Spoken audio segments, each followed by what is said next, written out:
Hello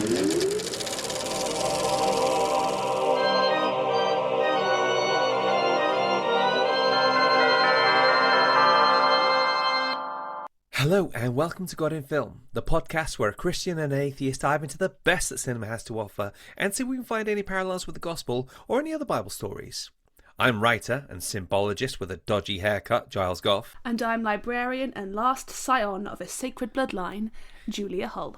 And for our 100th episode, 100, 100. That's triple digits, baby. Triple digits, baby. We're looking at the Da Vinci Code, the 2006 mystery thriller starring Tom Hanks and Audrey Tautou and your boy Ian McKellen, based on the controversial novel by Dan Brown. We'll be looking at the Council of Nicea, Emperor Constantine, and where did the idea of Jesus being married come from?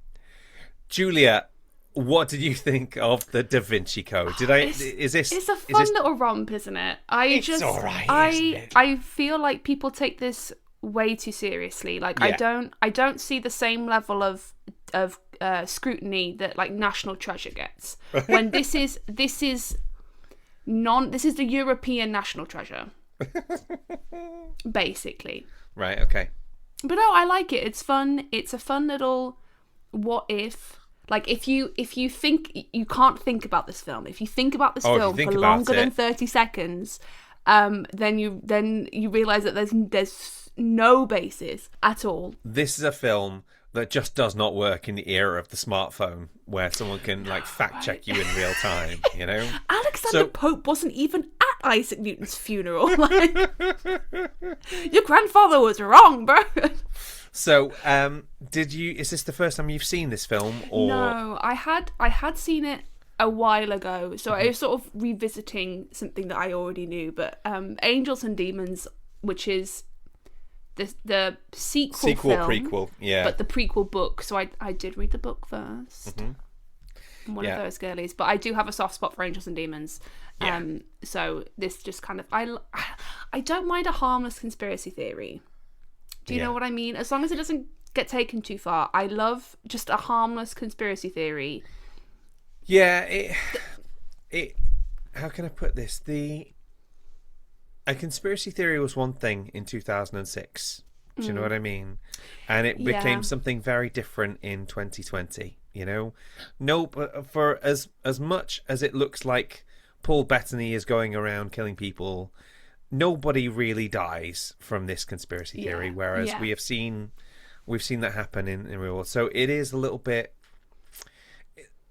it's different. I think watching it again, it's like I just enjoy the way it goes on at a pace. You know, I read the book first, and the chapters are short, and it went by at such a tremendous clip. And yet, when I saw the film felt like it was dragging, and I was trying to work out, well, why is that? And I think it comes down to dialogue. It is a very exposition-heavy It really is. film. I watched a clip of the bit where Ian McKellen is explaining the conspiracy theory grail thing, and someone commented something like, "Oh, if you get to a point where your film can only work through exposition, just get Ian McKellen to narrate it for you and it will work." Like he could read the phone book and make it interesting. Yeah. So you sort of don't mind that you're just kind of being told everything all at once. Yeah, I think that's fair. Now let's get into Julia's facts. Ba-ba. I got some fun facts, I think, this time. Love so it. we know that Dan Brown wrote the Da Vinci Code. Yep. But before he was a writer, he actually wanted to be a pop star. Of course. So he made 2 albums, one of which was also called Angels and Demons, before he switched to writing in 1996. I tried my level best to find these, but the best there's a BuzzFeed article that does... Because, what genre are we talking about? Because Angels and Demons screams metal, doesn't it? You know? Yeah, it's this very sort of poppy... It's not bad, it just, I have forgotten it. And so it's just not... I think it's maybe understandable why he went for a career switch. Yeah. Yeah. Like, people give him a kick in for his prose. It doesn't bother me that much. Readable. I don't mind what I call like junk food books, where they might not be nutritionally dense, but they're still like, sometimes the only thing that you want in the morning is a McDonald's hash brown. Yeah. Is it nutritionally dense? No. Is it theoretically good for you? No. But it's what you want in that moment. I will take short, snappy, get to the point prose over long, florid, drawn out purple prose. I have tried my best to read things like Frankenstein, but it's just like, let's just get on with it. But lads. I get it. It is a lot of Victor whining about how consequences exist. Yeah. Who knew? Who could have anticipated this thing that anybody could anticipate? Come on, man. But there we go. Anyway, yes. So, Westminster Abbey, which is the location for sort of the last sort of climactic bit of the film, was not actually filmed in Westminster Abbey because Westminster Abbey denied them for being, quote, theologically unsound. Yes. So, what you're seeing is a mixture of Lincoln Cathedral and Winchester Cathedral, and I was quite excited about this because I've hung out a lot in Lincoln Cathedral, and if I'm not mistaken, the room where they're solving the cryptex and fighting over the cryptex is a room that I've hung out a lot in, actually.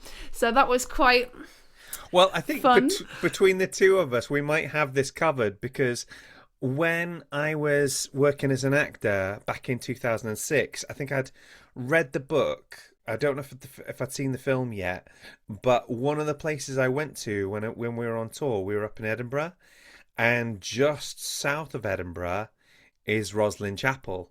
So I did go to Roslin Chapel, and I did sort of go and have a look around there, all that sort of stuff, you know? Roslin Chapel, I think, is one of the few places that they go to where they actually let them film there. Okay.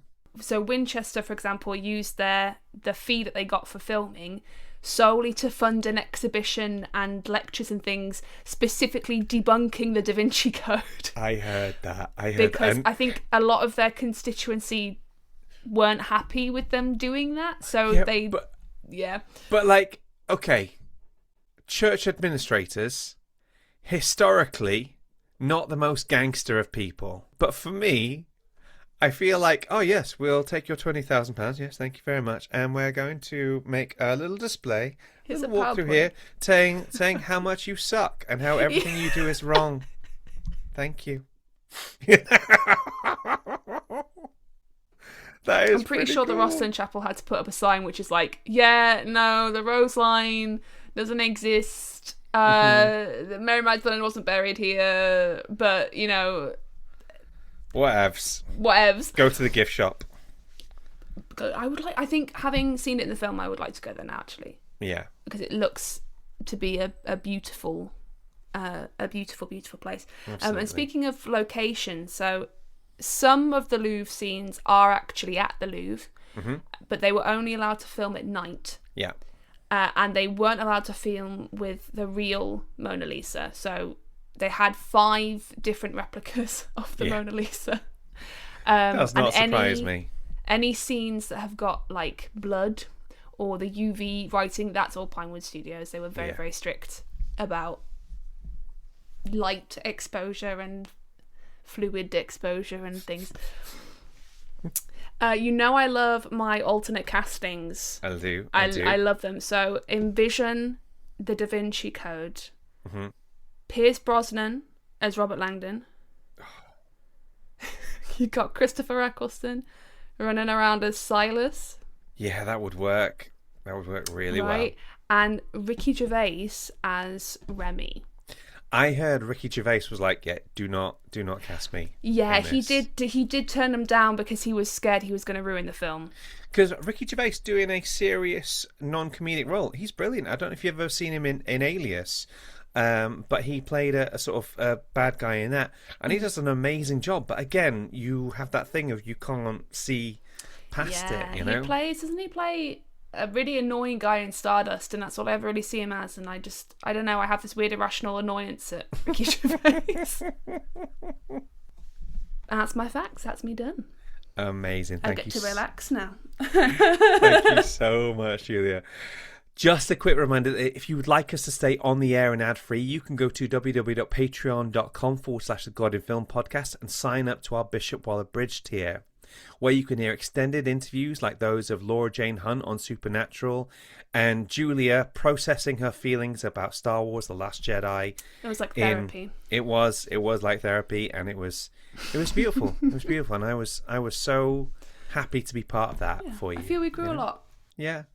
Maybe the real treasure was the real force dyad was the friends we found along the way.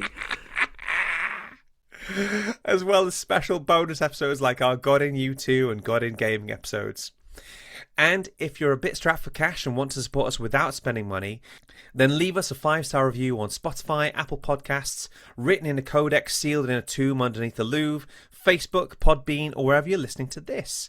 It makes a massive difference in pointing people towards the show.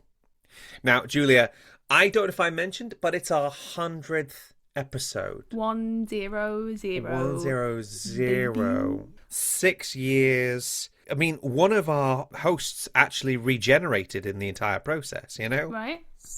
I used to have a beard. And be distinctly more northern.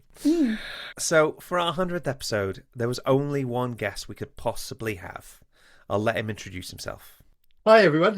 My name is Andy Godfrey. It's great to be on the podcast with Giles. So I'm an evangelist living in Milton Keynes with an organisation called Outreach UK, but I'm also a film critic. I've been writing over the years for things like the Good News newspaper, Salty magazine. I'm now a film critic on Pure 247 Christian Radio. And I published a book a couple of years back. Never heard of it. On Film. Never heard of it. I mean, to find an unsigned copy is a rarity. The bookshop, the charity shops around here did great business. It's called Faith on Film: Confessions of a Christian Film Critic. Hey, 14 5-star reviews on Amazon, mate. Quite right, sir. Andy, it just seemed oddly fitting to have you on for our 100th episode, our frequent flyer of guests. Thank you. It's an honour and a privilege. Thank you so much for coming on. Let's get into it with Da Vinci Code. Yeah. How did the Da Vinci Code come about? Basically, because the book was a massive seller. Yeah. It was always going to be a movie. I mean, I read the book when it came out. I read it several times because I absolutely loved it. It's a page turner. Yeah. Short chapters. It moves very quickly. It's a load of stuff and nonsense. I mean, it's very badly researched. The plot goes along so fast you don't have time to question anything. You don't have time to think about it, you know. Because an albino monk is trying to shoot at you. Exactly. Now, when I first heard the film was being made, my hope was that it would be Spielberg and Harrison Ford. That Spielberg would direct. Yeah. It would have been a totally different movie to the movie we ended up with. But as it was, we ended up with Ron Howard, Apollo 13, and other movies of that ilk. You can't go wrong with Ron Howard, though, can you? For better or for worse, Ron Howard is a safe pair of hands. Generally speaking, although this film, of course, was slated by the critics, they hated it with a passion. So generally speaking, yeah, I mean, you think of a Ron Howard movie and you think this is going to be good. Mm-hmm. You know, he made the one about Niki Lauda, and he made the one Captain Phillips Rush and others, and Rush and Captain Phillips and Apollo 13, as we say. Apollo 13, one of the great movies of all time. Mm-hmm. And of course, he went on to make the sequels as well, Angels and Demons and Lost Symbol, you know, based on Dan Brown, Robert Langdon books. So we would have thought it was a safe pair of hands. So my first reaction on seeing the film, was I was slightly disappointed. Okay. I was with the critics at the time because they changed the ending. In the book, the character of Sophie is the last in the film. The character of Sophie is the last living descendant of Jesus Christ. In the book, she's got a brother who survives, who is also another last living descendant of Jesus Christ. They changed certain things around. They shortened some sequences in the book, in the film, which for obvious reasons. But when I saw the film, Ian McKellen is totally over the top as Teeping, playing this obsessed grail hunter looking for the tomb of Mary Magdalene. And I saw it with a friend, and she loved the book as well, and we both came out feeling slightly let down. It didn't quite capture what we had read. Do you know that the thing for me is I went out, and we are talking the better part of 20 years ago now since I first saw it, but it felt quite slow, which was quite ironic because obviously the book, the short chapters and everything, it goes along at a hell of a pace. And I think what it is dialogue. When you're reading dialogue in a book, your eyes physically scan through it quicker because there's more spaces, so you'll get through the pages quicker. So it feels quite fast. But then when you're watching a lot of people talking in rooms in a film, you're like, well, this is fine, but we didn't need this to be a film to do that. Yeah, I think too, perhaps visually, the book is not the greatest thing, visually speaking. There's no real big set pieces. There's no real big, apart from seeing the paintings in the Louvre. There's nothing really visually striking in the book itself. Yeah. So it didn't, for me, capture the spirit. But that said, when it came out on DVD, I bought a copy and I sat down and watched it. And I remember it was a dark, rainy night in Milton Keynes. And I had a glass of my favourite cider.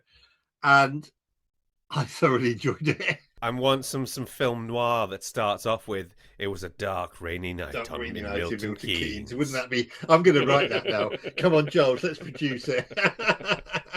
And we'll get Tom Hanks to star. What I like about it now, it's one of those films that if I'm flicking through the movie channels and it's on, I just stop, regardless of what point the film is. And the scene I do like and have a lot of fun with is the scene where T-Ping and Langdon are explaining to Sophie what the Holy Grail is. And he's got this sort of 3D virtual reality image of Da Vinci's Last Supper, and he's moving figures around, and he's saying to her, how many cups are on the table? And she says 1, and he says, no, there are 12, one for each person. Isn't that odd? And then we get into the whole business of the persecution of witches in the Middle Ages and that kind of thing. And it's quite nicely reconstructed. There's a little section on how the Bible came to be at the Council of Nicea. The Bible did not fall down from heaven, as a complete book. Exactly, yeah. So when I see it now, and I've been to the Louvre, and in fact, when I went to the Louvre a couple of years ago, obviously you go and see the Mona Lisa, which, by the way, is a postcard. Yeah, it's fine. I actually walked up to it, and I think I offended one of the guards because I walked up to the robe and I heard myself say out loud, "Is that it?" I bet they loved it. But then I went to look at the other painting that's in that scene in the Louvre in the book, which is the Madonna of the Black Rocks. And so I did the Robert Langdon trail around the Louvre. Okay. But when I look at it now, I actually think, you know what, this isn't a bad film. And there are changes in the film. So the scene in Westminster Abbey where T-Ping meets up with them again at Isaac Newton's tomb, he approaches them, he's got a gun in his pocket and says, let's go off and talk. In the book, he's left a note stuck to the tomb saying, come to such and such a chapel and we'll meet up. There are little cosmetic changes. They've done it to make it more dramatic. And the other thing we have to say, Giles, about the film, it has the most fantastic score by Hans Zimmer. The Hans Zimmer score is one of my most played. I've got a collection of 500 plus film soundtracks. Can't really go wrong with Hans Zimmer, though, can you? You can't go wrong with Hans Zimmer. It's a beautiful score. And again, when you go to the Louvre, there's that scene right at the end where Tom Hanks has discovered where he thinks the Holy Grail, Mary Magdalene's sarcophagus, is, right at the bottom of the Louvre under the glass pyramid. And you can go and see that. But the score is beautiful. So on the whole, I think it's a good film. It caused so much controversy at the time. We forget 20 years on, as you say, just how much controversy both it and the book caused. And I was doing some checking, Giles. I mean, it was banned in a number of countries. Pakistan and India and Egypt. And there was one cinema in Australia that refused to show it because the manager was a Catholic and found the film offensive to Catholics. It was passed in China, but it was very quickly removed because of complaints. The Faroe Islands banned it. But I can sit now and just enjoy it for what it is. A bit of a romp, bit of stuff and nonsense, and just have a good time. Yeah, absolutely. I think we'll end it there because I think we've covered everything quite comprehensively there Fantastic. Thank Sorry you. about that. No, that's great. Thank you so much, Andy. That's fantastic. My pleasure. And congratulations on your 100th episode. Thank you. I love listening, and it's just a privilege to be on. So, Julia, that was our esteemed friend Andy Godfrey. What do you think? I just wouldn't be God in Film without Andy, really, would it? No. It's an institution. Be weird at this point. Be weird, yeah. No, Yeah. I'm glad he mentioned that. I've forgotten the convenient bit about the witch hunts, actually, because that's when my this is when Teabing's explaining the Grail. That was my like special interest unlocked, and I could be like, that's not how that works. As soon as I had Malleus Maleficarum, I almost kind of picture your ears pricking up, going, "What? What?" I'd completely forgotten there was that whole weird like pagan subplot in it that makes no sense. But just why is it that it always seems to be the Catholics that are getting their like secret societies? Like, I would love to see a film based on like a Church of England, like Protestant. You know, the Protestants never get any fun like secret society. Do you know what I mean? It's always the Catholics. What, like, let another group have a bit of fun. Do you know what I mean? Let somebody in there with the Illuminati and all that stuff. Yeah. Right? Yeah, brilliant. Now it's time for Finding the Faith in the Film. Ba-ba! Okay, I think there's a reason that we haven't done the Da Vinci Code before now. And I think that's probably because it's just felt a little too obvious. It's a bit low-hanging fruit, really. Bit low-hanging fruit, you know what I mean? It's like when we covered Matrix and Chronicles of Narnia in the first series. Chronicles of Narnia is cheating. Yeah, I really enjoyed doing those. So I was like, there are plenty of people who have said plenty of things about the Da Vinci Code. And I found it more interesting looking for like faith parallels in Arrival, Star Trek, or flipping Buffy the Vampire Slayer, you know? Hell but yeah. I felt like this episode was inevitable. Like the passage of time and the collapse of the universe in and of itself. Sooner or later we were going to have to cover this one. So it felt quite fitting that it would be good for the 100th. It's also worth noting that our numbering when it comes to the 100th episode is a little foggy. So, for example, there are some episodes in our feed that aren't strictly God in Film episodes, so that would bring the number down. However, there are some episodes in our Patreon exclusives which would bring the number up. So the only way I could make this work is I've been able to say that I, Giles Goff, hereby declare that all full episodes in our feed are canon. They are all officially God in Film. I'm gonna bless it. Yep. There are no apocryphal episodes. No here. apocryphal episodes, and therefore this is indeed the 100th episode.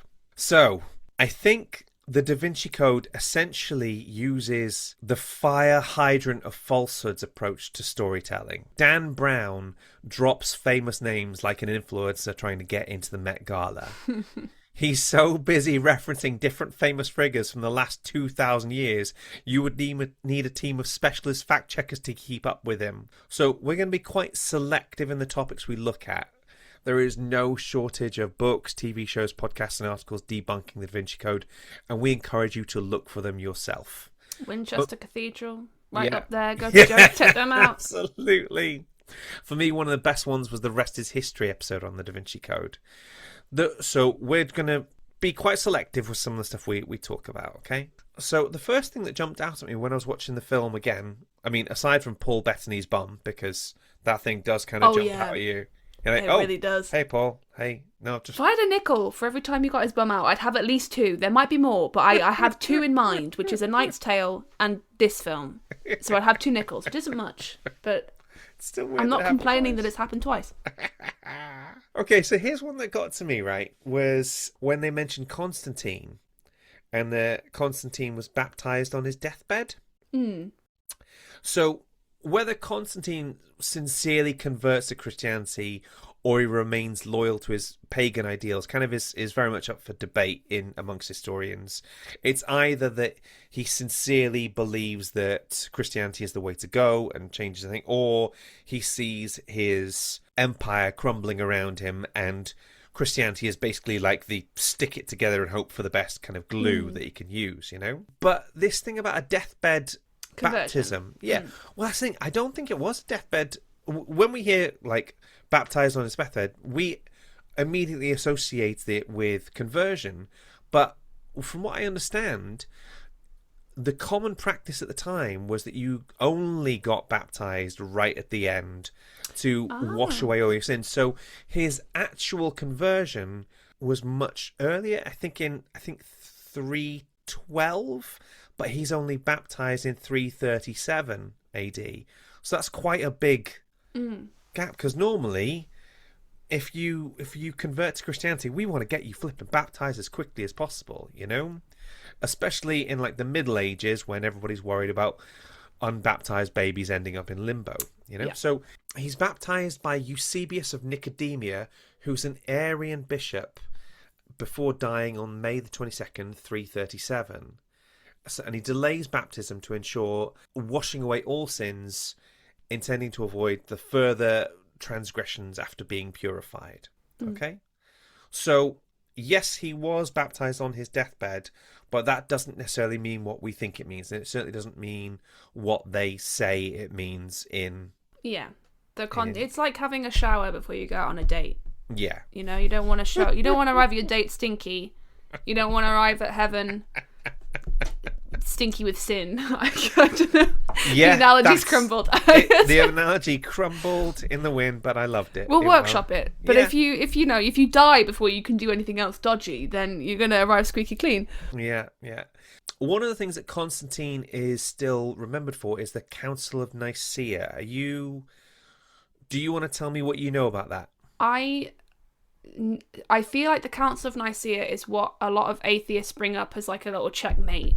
In that, your book was kind of just compiled by a bunch of people and stuff was left out and stuff was kept in. Yeah. How can that be then deemed trustworthy? Which is not necessarily an opinion I subscribe to, because it had to be new at one point. Yeah. Right? Do you know what I mean? But from what I gather, it was a collection of people who came together to decide what would officially be in the Bible to canonize it. Yeah. So it happens in 325, and it's the first ecumenical council of the Christian Church, and it's meeting in ancient Nicaea, called by Emperor Constantine I, who presided over the opening session and took part in the discussions. He hoped a general council of the church would solve the problem created in the Eastern Church by Arianism. Now, when we hear Arian, we think of something a lot more Hitlery. Getting a little scary flashbacks to the Sound of Music. Yeah. Arianism, in this context, is this belief that Jesus is not equal to God, that Jesus is created by God, and they don't believe in the Trinity. That's what the Arians were. So it's basically the opportunity to try and get everybody in the room and say, all right, look, lads, what is this Christianity thing? Because the website is down and we can't check, you know? I think if you're going to put together a religion, and a more cynical person such as myself would suggest that if your empire is crumbling, you need to get the glue out to stick it together more quickly, so it makes sense to canonize a streamlined edition of what you want everyone to kind of follow with. Yeah. But another way that somebody had presented it to me in the past was this was really just a way of formalizing the stuff that most people believed already, you know? So in the film Da Vinci Code, it's this big sort of conspiracy style vibe of we're going to throw this out because we don't want women to have any power whatsoever. And I'm not going to argue that historically the church has been great to women, but then again, nobody has for the last thousands and thousands of years. So I don't think that was high up on the list there. Do you know what I mean? So I tend to take quite a pragmatic view, the Council of Nicea, that it's just this way of trying to nail down the core beliefs. And just because one guy turns up and says, well, actually, I think you'll find that Jesus and Mary Magdalene were married. Do you know what I mean? It doesn't... Just because some ideas were rejected, sometimes some ideas are rejected for a good reason. Do you know what I mean? Mm. You know? And out of it comes this thing called the Nicene Creed. Are you familiar with that? I am not familiar with that. Okay. So the Nicene Creed is like a summary of core Christian beliefs regularly used in worship.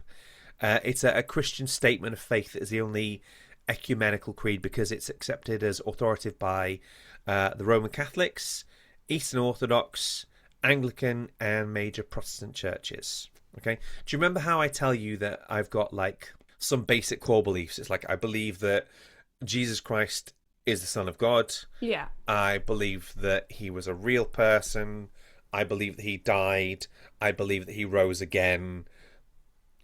Anything else, let's have a conversation about it. You know, This is that concept, but a little bit longer. Yeah. And I was reading it to a student recently because it came up in a lesson. Can I read it out to you? It's quite long, but it's okay, comfy. It's kind of beautiful. We believe in one God, the Father, the Almighty, maker of heaven and earth, of all that is, seen and unseen. We believe in one Lord Jesus Christ, the only Son of God, eternally begotten of the Father, God from God, light from light, true God from true God, begotten, not made, of one being with the Father. Through him all things were made.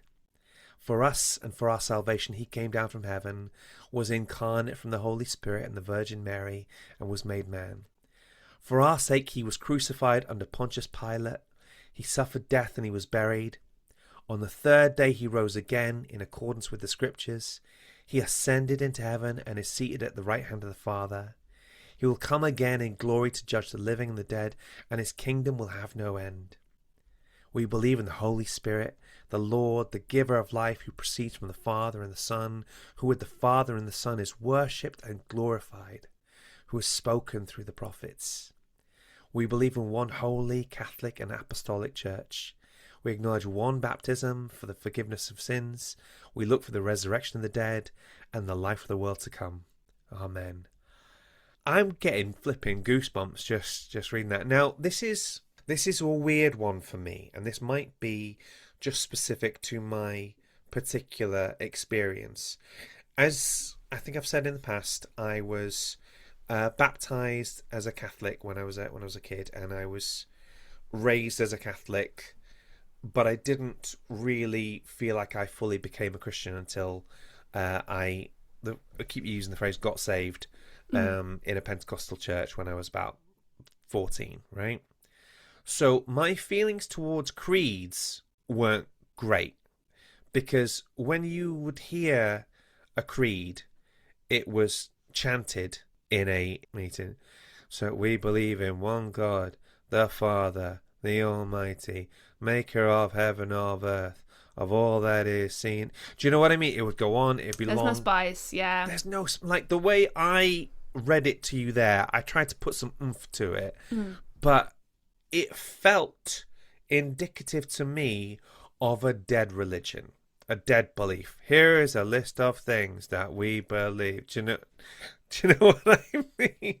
I remember trying to tell this to my boss a few years back, and he was like, yeah, but you understand why it was needed. It was so literally so everyone could just agree on what we all believe. You know, it was nailing it down. And as a Martin Luther fan, I know how much you like things being nailed to other things, you know? So He came with the receipts. Now, I like this. Can you imagine this bit of, for our sake, he was crucified under Pontius Pilate? Imagine being the only guy mentioned in the Nicene Creed. I know, right? And it's like, I know. He was crucified by Pontius Pilate, who sucks, by the way. Yeah. Imagine doing your job so badly that they still talk about it 2,000 years later. It's like that copper salesman. Nicea, I think his name is. It's a whole meme. Google it. Yeah, it's from like the Bronze Age in like Mesopotamia. Yeah, it's this cuneiform tablet of a complaint about someone's crap copper supply. So there we go. There we've got Constantine, we've got the Council of Nicea, we've got the Nicene Creed, and that's sort of the kind of starting point for the more kind of formalized church as Christian church as a tool of the empire, for want of a better phrase. An organisational body. Yeah, rather than scrappy insurgents, they're now the ones in power. Does that make Yeah.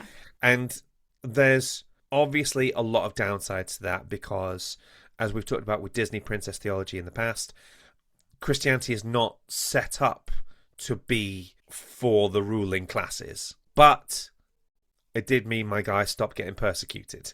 It did mean there's no more Christians being thrown to the lions at this point. So I'm going to take this as a net positive. So now we get on to the big one. Were Jesus and Mary Magdalene a couple? Oh, man. This is... I don't know, man. They were getting pretty close in Jesus Christ Superstar. They were. I'm just saying. Yeah. Which is clearly a very academic source to draw from. Obviously, Jesus Christ Superstar is one of the more authoritative documentaries out there. Yes. But it's a biggie. But I think you told me that, was it Dan's auntie or his mum or something, just believed it as a... I think was subscribed to the theory that Jesus and Mary Magdalene were married. I think something that she mentioned was because Mary Magdalene dressed the body and stuff, which obviously is quite an intimate thing to kind of do anyway. Yeah. Do you know what I mean? But from a perspective of, would the women have been allowed to do that if they weren't in an intimate capacity with Jesus, if that makes sense? She did explain it to me, but that was a long time ago now. Yeah. But I mean, I don't hate the idea. Do you know? I think it depends on if you consider it to be a damaging theory or not, if that makes sense. Yeah. Okay, so straight off the bat, obviously I don't believe it, but I'm trying to think of it. I'm trying to look at it with different hats on. To me, it feels like that obvious thing in fiction where you see a man and a woman on screen at the same time, and you're like, oh my gosh, I ship them so hard. The shippers are out of control. And that's kind of what I feel like this is. Yeah, do you know what I mean? Jesus doesn't strike me as a dude who expects to be hanging around for a long time. He's telling them, I'm going to die, I'll come back, but I'm going to prepare a place for you in my father's house. This isn't a guy who's so I need to settle down and start thinking about doesn't that make the ship so much more tragic? Because he knows he has to... Look, you just Tumblr is going crazy with this right now. You just have to play into it. Yeah. So one thing I wanted to talk about was the Priory of Sion. You're gonna love this. Okay? I read that it was made up in the 50s/60s, and did I steal your thunder? Is that Priory of Sion was a fraternal organisation founded in France and dissolved in 1956 by hoaxer Pierre Plantard in his failed attempt to create a prestigious neo-chivalric order. So the idea is, hey, listen, we think you're pretty impressive. Do you wanna be a knight of the Priory of Sion? All it'll cost you is 10,000 francs. Oh my This God. was basically this kind of hustle he had going on. That's so funny. It was in the Cathar region of France where it had a violent history to it of people being overthrown and people being suppressed and that sort of stuff. So it was kind of a good place to start it. Yeah. And Plantard begins claiming that his self-styled order was the latest front for a secret society founded by crusading knight Godfrey of Bouillon on Mount Zion in the Kingdom of Jerusalem in 1099 under the guise of the historical monastic order of the Abbey of Our Lady of Mount Zion. Again... I don't get why the Templars get all the vibes, because the Templars were not the only holy knight kind of boy club that was going on at the time. There were quite a few other ones, but for some reason everybody's obsessed with the Templars. I don't get it. I do not know what to tell you about this, but he has this thing, right, that there's this great monarch prophesied by Nostradamus, and there's a Merovingian line. He's saying that there is a line of Merovingian kings. The first kind of French kings descended, and they're kept secret and all this sort of stuff. And the Plantard claimed that the Prior of Sion was engaged in a centuries-long benevolent conspiracy to install a secret bloodline of the Merovingian dynasty on the thrones of France and the rest of Europe. And this is the kind of crap you could get away with before people could fact-check you in real time. I know, right? So here's the thing, right? He would say, oh, these things are proven, they are documented, and those documents can be found in the Bibliothèque Nationale, right? And what it turns out he'd been doing, he'd been falsifying the documents. No.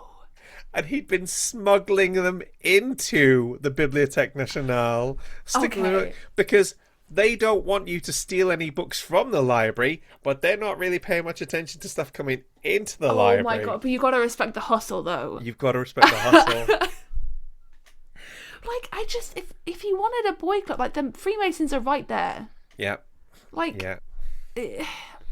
This is just like that Illuminati stuff, isn't it? Do you know, it becomes this, like this cover everyone on. like loses their minds about Freemasons, but Freemasons are really not that interesting, and they haven't been that interesting for a long time. Yeah. So then we move on to Holy Blood, Holy Grail. Now the claims made this is a book that comes out in, I want to say, 1982, and the claims made in Holy Blood and Holy Grail have been the source of much of the investigation. There's been many independent investigators such as 60 Minutes, Channel 4, Discovery Channel, Time Magazine, and the BBC concluding that many of the book's claims are not credible or verifiable. And in fact, Pierre Plantard, our dodgy Pierre, he even says, I admit that The Sacred Enigma, which is the French title for the Holy Blood and Holy Grail, is a good book, but one must say there is a part that owes more to fiction than fact, especially in the part that deals with the lineage of Jesus. How can you prove a lineage of 4 centuries from Jesus to the Merovingians? I have never put myself forward as a descendant of Jesus Christ. So even our dodgy hoaxer, Pierre Plantard, is like, I didn't say anything about Jesus. I was just talking about some Merovingian I was things. just wanting to cosplay the Crusades, bro. Yeah. So there are no references to the Jesus bloodline in the Priory of Sion documents. And the link exists only within the context of a hypothesis made by the authors of the Holy Blood and the Holy Grail. And I believe one of the Holy Blood, Holy Grail writers was a guy called Henry Lincoln, who was a Doctor Who writer. Well, then you know the book's going to be good. Yeah. Oh, yeah. Is it true? Yeah. No. Is it going to be good? Is it going to slap? Yes. Will there be like ice monsters? Obviously. But there's a brilliant bit where flipping Anthony Burgess, who I'm pretty sure writes Clockwork Orange. Yes, he writes, yes. I was that. It rung a bell in the back of my head and I couldn't place it. He writes in a review of the book in 1982, it is typical of my unregenerable soul that I can only see this as a marvellous theme for a novel. It's like, this makes no flipping sense whatsoever, but it would be a great story though. So we got this utterly made up stuff going on here, and we're still trying to track it back to how could you possibly say there's anything with Jesus and Mary Magdalene? And one of the things that came up is the Gospel of Philip. Have you heard of this one? I think vaguely, because I know that there's apocryphal Gospels that are not in the Bible. Yeah. But are biblical adjacent. Because I touched on some of the apocryphal stories when we did our Andor episode, but I don't know from whose Gospel or whose writing they come from. Yeah, so Gospel of Philip and Gospel of Thomas, I want to say, two of the biggies. And again, think of it as like non-canon.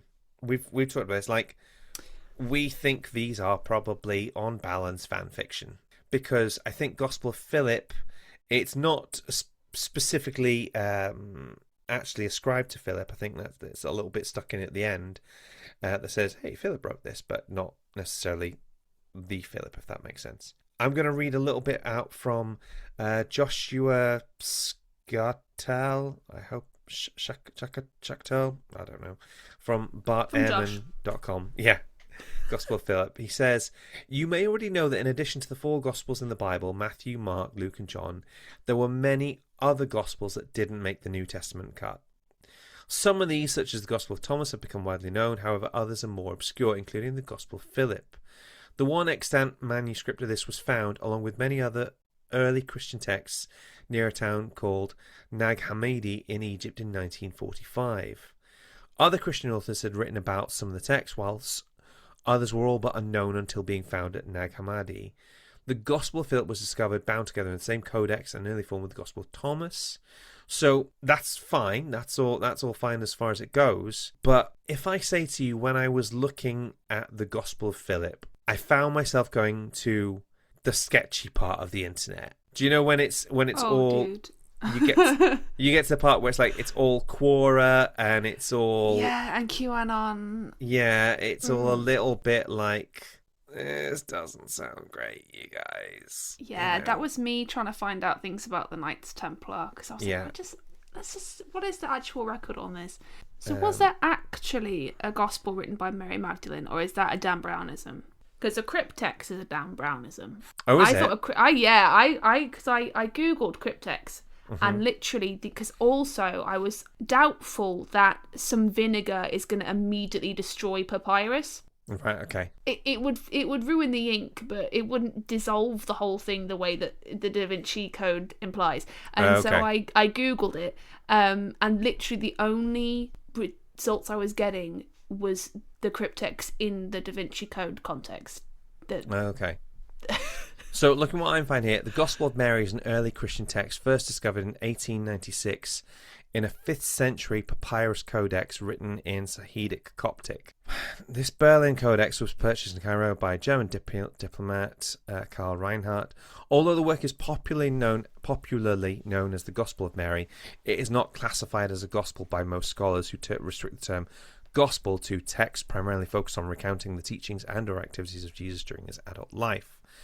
So there is a Gospel of Mary. Whether it's Mary Magdalene or not, I'm not certain. There were a lot of Marys. Yeah, there's a lot of Marys, and again, it's a 5th century document. You with me? Gospel of Philip is 3rd century, and we've talked in the past about the a lot of the writing from that actually makes it into the Bible is coming out. Jesus dies in, let's say, AD 33, and some of the earliest dates for it are like in the AD 50s or the AD sort of 60s, which granted, I will grant you, like 20, 30 years after something happening, by modern standards, not great, but by ancient world standards, that's news flash. That is immediate. Exactly, that's news bulletin. That is, if you're trying to write something, that is within living memory of being able to go up and talk to people about it. Do you know what I mean? Yeah. And these are the books that make it into the canon. These are the books that make it into the Bible and still there. So maybe some books are excluded because they actually contain some wonderful secret knowledge that nobody else is really ready to hear yet. Or maybe we all kind of think that those ideas just kind of suck. Do you know what I mean? The Jesus Magdalene shippers, they're going to come for you in the comments. Dude, I'm used to the Buffy Nieces, and Spike that'd and be the Buffy and Angel, name? So the Gospel of Philip, a 2nd century Gnostic text found at Nag Hammadi, contains a passage stating that Jesus loved Mary Magdalene more than the disciples and often kissed her. While often cited as on the mouth, the manuscript is actually damaged at that spot, though mouth is commonly scholarly reconstruction. So it's just, there's just a little bit of the text just missing it exactly. That's where the wrong T. Bing point. stops, though. He gets interrupted before he can say that part. That's right. So yeah. And again, I think the way it's interpreted is that it's not sexual in this, but it's the kiss is seen as also almost like a showing of closeness and as a symbolic transmitting of knowledge, that sort of thing. Yeah, whatever. I mean, yeah, okay. okay.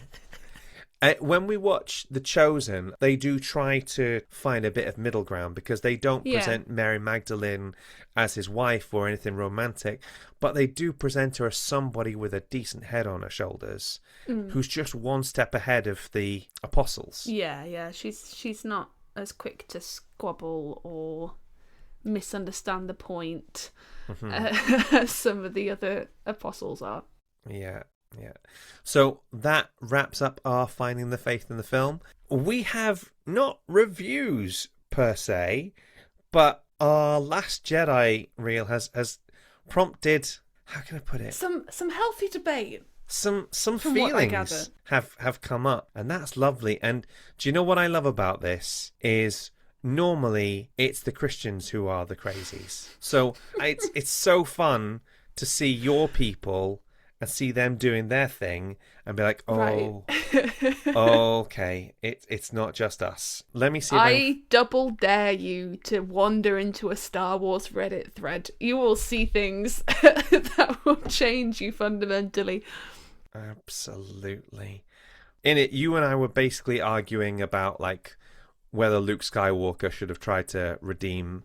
Tried to save Ben instead of having a wobble. And some people, like I say, had some feelings on my thoughts about it, One of them said, that counter-argument is the worst I've ever heard. Yes, Luke is older. With that comes some experience, maturity, and patience. To go from believing a mass murderer can be redeemed to igniting his lightsaber, all caps, because his nephew had a bad dream is ridiculous. If you want to make the age argument, then it should be the other way round, with young Luke being impulsive and jumping into action, while the older, wiser Luke takes a moment to consider his option. You're catching strays though, bud. And you know what? Star Wars did that. In Empire, Luke is itching to fight Vader. Then he gets some life experience, and when he faces Vader again, he tries to save him. The Last Jedi is such an awful movie, right from the opening crawl where the First Order, which has just suffered a crippling defeat literally hours earlier, is suddenly taking over the galaxy. It's utter nonsense. It's not that Luke can't have moments of weakness. I think, if anything, that's more meaningful for him to have moments of weakness. It's just the fact that Ben is so underdeveloped as a character. There's no groundwork. There's no spice. Absolutely. Moving on. Do you know we're getting some really interesting listeners in some really interesting places at the moment. We have had 173 downloads in Vietnam, of all places. Let's go. In the past month, that's been the place where we've had most of our downloads. And some people, I don't know why, I don't know what, have just felt the desperate need to listen to the Thor episode of like how Christians should deal with depression. That was one of our highest downloaded ones a few weeks back. So if you are out there and you are bulk downloading episodes and you're getting your friends to download it, just get in touch. I really don't want to know what's going on with that. I hope the Thor episode has what you need in it. Yeah. You know what I mean? Yeah, I hope you're okay, Yeah. buddy. Quick thank you to our patrons, Sarah Cooper, Jonathan Wattis, James Pittard, Sam Masella, Philip Coleman, Lance Kane, Natalie Faye Minica. This one, I feel like this one has been a bit all over the shop, to be honest. It's fun, which, considering the Da Vinci Code is a bit all over the shop, that feels like much of a muchness. That feels right. Julia, I just wanted to say thank you so much for being with us for this season again and getting to this big milestone. Happy 100th episode. 100th episode. It's been such a joy. I don't know when we'll see you again, listeners, but it won't be long. It won't be long. You can't keep me away from this mic for too long. Until then, until that auspicious occasion. Julia, have you had a good time? I've had a great time.